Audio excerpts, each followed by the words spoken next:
So you haven't had much time to implement your methods yet. You've been here less than 2 weeks, but already spirits are lifted, a couple of wins, 8 goals. Do you think that psychology is underestimated somewhat? Football is played between the ears. You can say 90% is what's up in here, I think. I think that's be all and end all of football. Talent, attributes, skills. There's so many players around the world that you can pick. And then why do you choose him in front of him? It's personality. So that's one tick. That's personality. So up in your head. But then when you're at a club like this, if you're feeling down, then it's about confidence. We know they've got the personality. Know they've got the skills.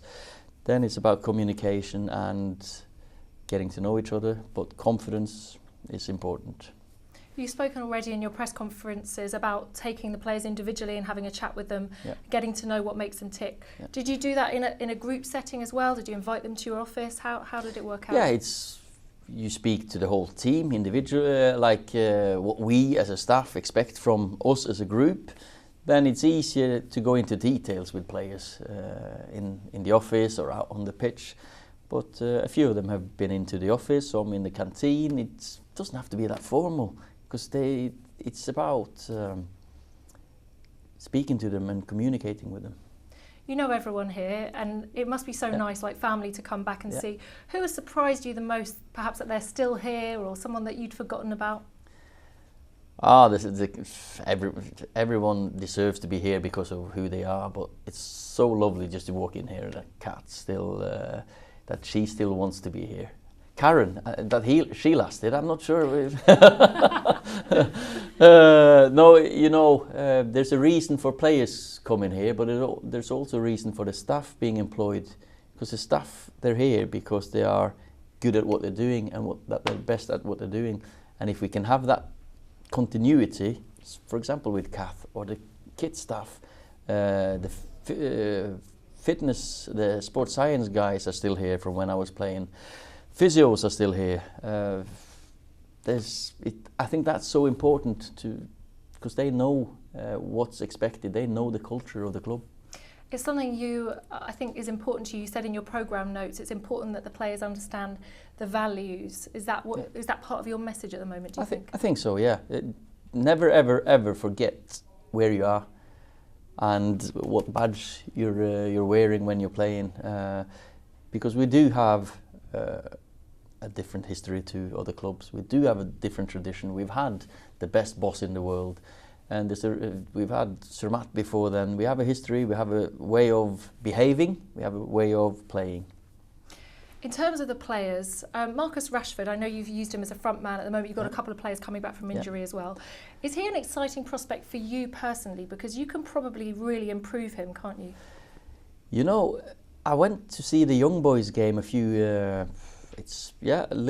just a month ago, and I met him, Jesse, just in the corridor as I was leaving the game, and he was like, because he had a few chances in that game, and don't worry, son, you'll just relax a little bit, and I know I'm snatching at things, because when you're young, you want to rush finishes off, and it'll be great to work with such a potential top striker, and just on his calmness in front of goal. So yes, of course, you're excited by working with all these talents, but then going into detail with what I can do best. That's what I could. That was my X factor, scoring goals. So if I can help and guide them a little bit, great.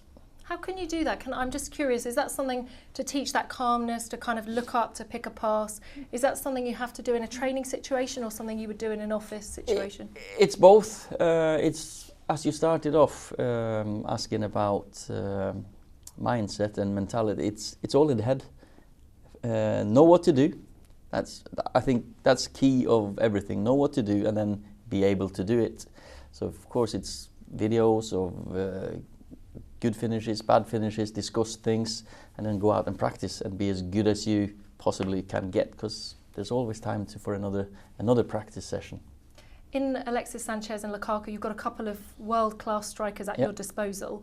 How excited are you getting the best out of them? Because we've seen the best and the worst for club and country in both of them. Oh, both of them are top strikers. So they've just joined. I've just seen them now for a full session today, and they had a light session yesterday. So it'll be great to watch them more closely. Of course, with Anthony and Jesse. Rash, I've seen them now in games and in live situations, but see how these react when they come out onto the pitch will be nice, because then I can guide, then I know a little bit more. Would you fancy 2 strikers up front together? There should be 5, because there's so many of them, but why not? At times you'll go with 2. Now we've played with 3, maybe that's just 1 through the middle, but there's 3 forwards. So there'll be different ways that we can utilise the best and get the best out of them. You've done so well, not just with the players, but bringing the whole atmosphere up here, and the fans are so happy. Have you had a chance to kind of be proud of yourself, congratulate yourself a bit, or is it just so full on? No, it's I never look in the mirror that way and pat myself on the back, really. I can now look back on my career as a player, yes, and talk to my kids about it, but no, I'll go back to Norway in May, and maybe then I'll reflect on how I did, and maybe then I can be really proud. Hopefully, results depending, of course, but if I can just keep helping the team and make us move forward, move up the league, of course, get some results, get some performances, then I might just look back.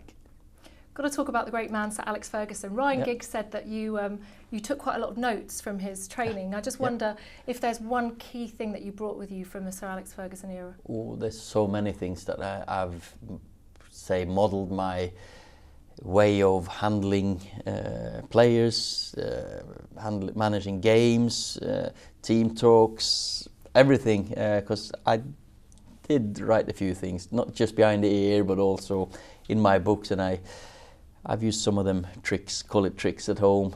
In Norway, they still work.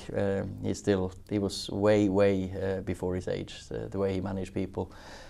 And in the beginning, you just like this, because you love playing for him and you loved being managed by him. And towards the end, I started realizing I'd better start making notes here and thinking, because if I want to work in football, if you go to a school for 15 years and you haven't learned anything, well, that's wasted. So I started writing everything down, and I do look back in these books once in a while. Yeah.